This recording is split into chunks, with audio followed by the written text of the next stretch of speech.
Good day, everyone. You're watching Healthy Kids News, where good health is always the headline. Good morning. I'm Danraj, and today's top story is about the amazing power of healthy eating.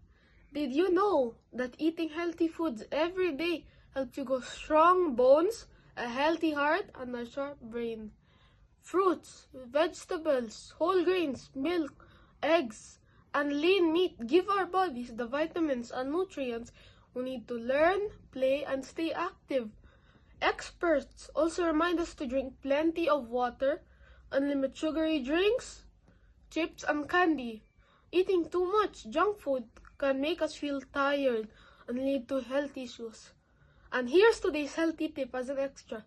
Fill your plate with colorful fruits and vegetables. The more colors you get, the more nutrients your body gets. And always remember our slogan, healthy food, happy mood. This is Danraj reporting for Healthy Kids News. Eat smart, stay active, and have a wonderful day, everyone.